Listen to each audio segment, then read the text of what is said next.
म्हणून माननीय मोदीजींनी बेटी बचाओ बेटी पढाओ पासनं लखपती दीदी पर्यंतचे कार्यक्रम सुरू केले।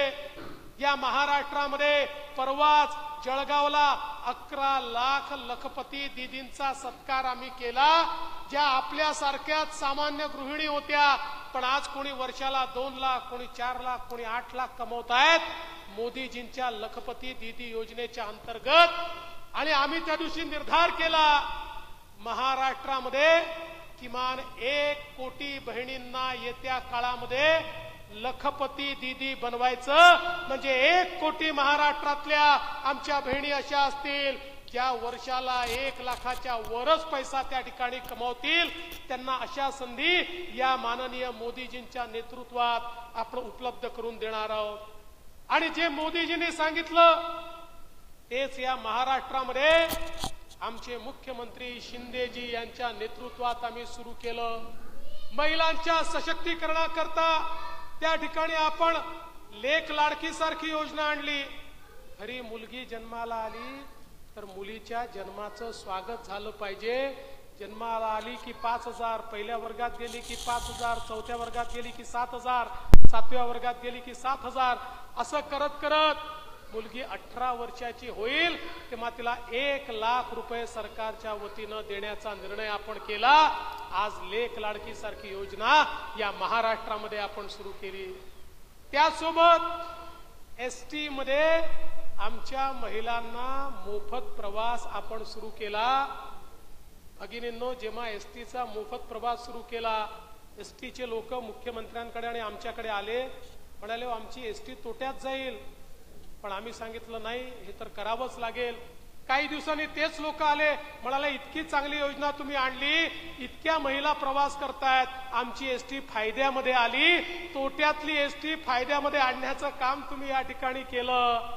आणि आता तर मला माहिती आहे, आमच्या बहिणी भाऊजींना सांगतात तुम्ही घरी बसा, मीच तालुक्याला आणि जिल्ह्याला जाऊन येते, तुम्ही गेले तर दुप्पट पैसे खर्च होतात, तिकिटावरही दुप्पट पैसे खर्च होतात, आणि तुम्ही तिथे तंबाखू पान खर्रा काय काय खाता आणि पैसे बर्बाद करता, मी अर्ध्या पैशात करून येते, म्हणून आमची ताईच आता जाते आहे।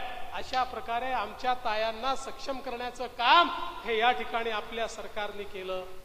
आणि एवढंच नाही, मुख्यमंत्री माझी लाडकी बहीण योजना देशातली क्रांतिकारी योजना महाराष्ट्रात सुरू झाली।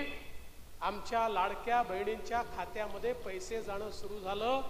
योजना माननीय मुख्यमंत्र्यांनी जेव्हा घोषित केली त्यावेळी आमचे विरोधक म्हणाले ही फसवी आहे, हा जुमला आहे, हे जाणार नाही आहे। आतापर्यंत 1,60,00,000 खात्यात गेले आणि आता 2 कोटीच्या वर खात्यांमध्ये पुन्हा पैसे चाललेले आहेत।